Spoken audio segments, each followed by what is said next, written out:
Okay, so let's take a look at the code that we have here.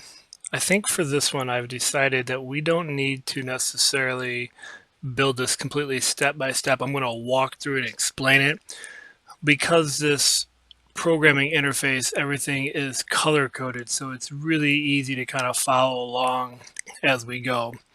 And I'm going to insert a couple places for you to think about where you could optimize the program for yourself. So we're starting here with when the program starts, and this is down here in the events container. You can see everything's color coded to yellow here for when the program starts. We have that block right here.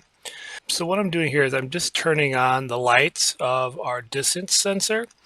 And so you can see this is purple. So I'm coming over here and you can see we can do lots of things with lights. And I just brought this up. Now you can adapt that to what you want the rings around the distance sensor to look like, whether it's half or one or the other. I just do that just to make sure that I know everything is up and running. And I've set the light to be blue. To me, that's the Scorpion being calm. We're not in strike mode. And I tried to design here with this turn on the blocks. This is my feeble attempt to create a Scorpion symbol.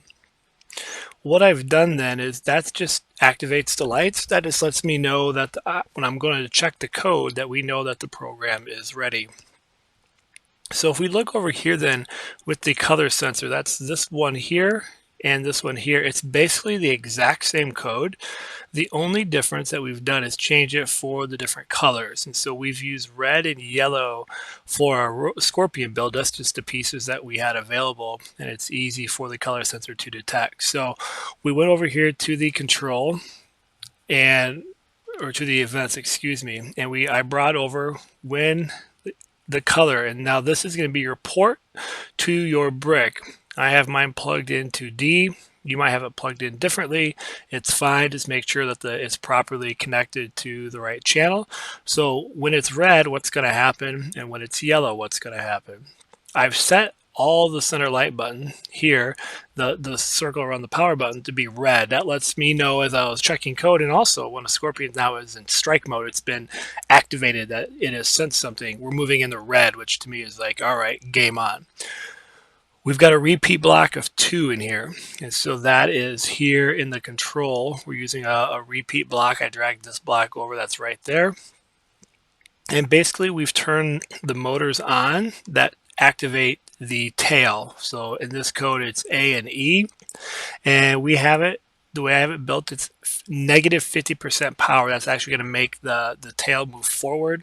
We're doing 3 centimeters, just a half-second pause so you can actually see it. You can adjust this here if you want it to go faster or slower, and then it goes back to the starting position.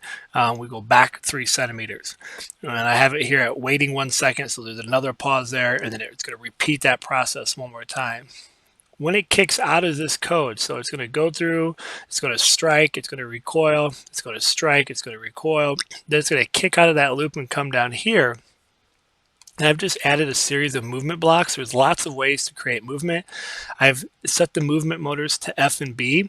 These are the wheel motors that allow the Scorpion to move. I've got the power at 50%, so not super fast, and I have it just scooting backwards for 4 inches. Scorpions are timid animals, so it's going to strike, and it's going to scoot back, and it's going to then kind of be in calm mode again until it's triggered by the color or the distance sensor. And what I was able to do here, once I got this working, you can right-click up here, and when you click duplicate, the whole thing will be duplicated, as you can see here. And then what you can do then is just simply change the color. So I've got one for red, and then I had one for yellow, so I don't have to redo all those blocks again. The last step then is the distance sensor. I'm using percent. You could use centimeters or inches, whatever your preference is, and I have it at 15%. You're going to have to kind of just adjust it depending on your lighting and your space and your environment. And I have when it's closer than 15%, we're using the F and B motors. Then what's going to happen is I have it designed to remember the distance sensor. It's on the back behind the tail. So we need it to quickly spin around. So I've got it at 50%, and I have it just turning in the right for 1.25 rotations. Depending on your flooring or the material that your Scorpion's on, you're going to have to adjust those rotations. So this quickly spins around. Now it turns into red alert mode. And now it's going to do that strike mode. This block right here, this section, was the exact same thing we did up here. So you can actually just drag this down, right click, duplicate that, drag it over. So you can see we don't have to always redo the blocks over and over. And then I just have it kicking out. I didn't have it retreating at that point. It spun around, and then it's going to make that read accordingly. This is the code for the autonomous Scorpion. You could easily add a other movement pattern where it's just moving in a pattern if you want to put up here when the program starts. So it's, going in a circle or going forward and backward. And then when these are triggered, then it indicates. I just have it sitting idle for the sake of this code, but you could easily add your own twist to the Scorpion build.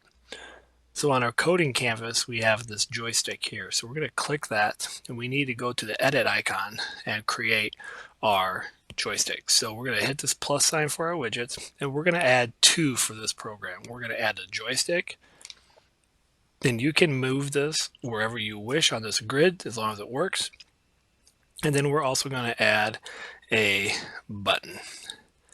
And so we're going to put the button right here. As soon as we have that, we're going to hit the check mark to make sure that that's on there. So here is our controller. And now you're going to notice that when we go to remote, we actually have some icons here for us to program with, which is nice. So, oops, I didn't want to do that. So what we're going to do here then is I'm going to move this down so we can see the code. And we're going to just program what happens with our joystick. So when joystick here, I'm going to bring this block over, is pressed up. So when we actually press up on the pad, what do we want it to do? We want our Scorpion to go straight. And so that's what we want to indicate. Up being forward movement. So we're going to go here to our movement, and we're going to add the set movement motor. So we're going to go ahead and make sure we've got the right motors indicated for what we want for movement. So we need to go here, and we're going to change this to the F and the B.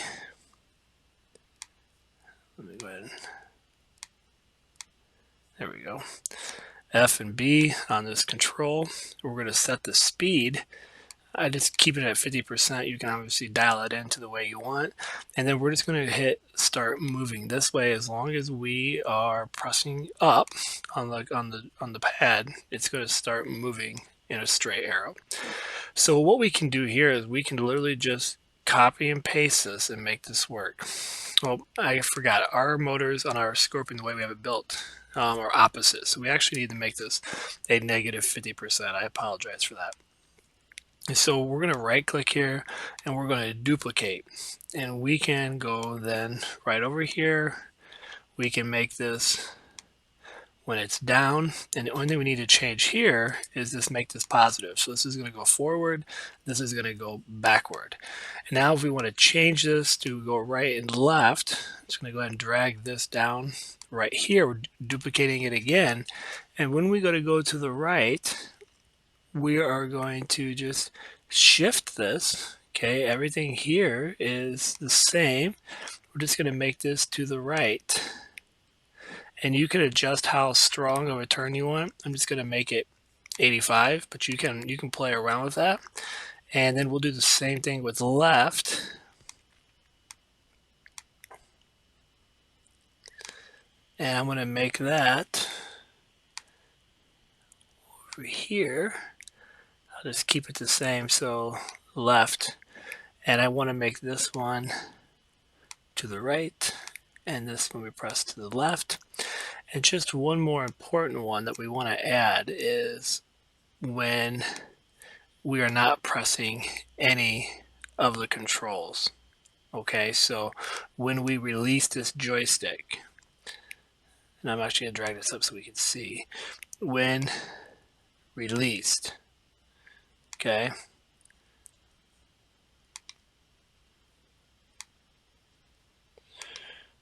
when it's released, we don't want to start moving, and we actually don't even need motor speed.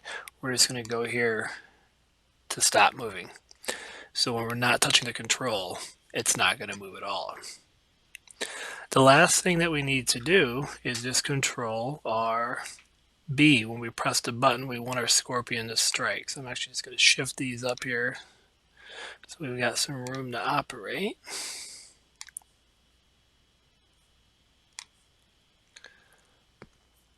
So I'm going to go back here to remote, and I'm going to do this one. When the B button is pressed, what do we want to have happen?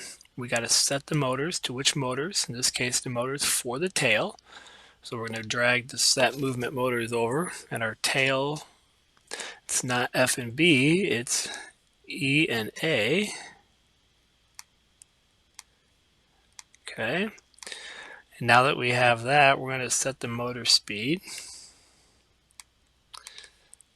And we're going to make this a negative 50% because our motors work opposite. And then we're just going to move, just like we did if you watched the previous program, right, moving autonomously. All right, we're going to go here to the move forward. We're going to make this 3 centimeters. We're going to go to a weight block. We're going to weight 0.5. Clearly you can adjust any of this. And then we're going to move it back. So we'll just go from that arrow down to this arrow and make that 3. And then let's just put one more weight in there before it kicks us out of this program. So now, when we program, we got our joystick that's going to allow us to control the scorpion, and then this is going to allow us to have the strike. And we could add color and sound effects and all that to it, but at least you can get the basic movement with those patterns. So here is our code for our remote control joystick for our scorpion to control it through our phone or a joystick.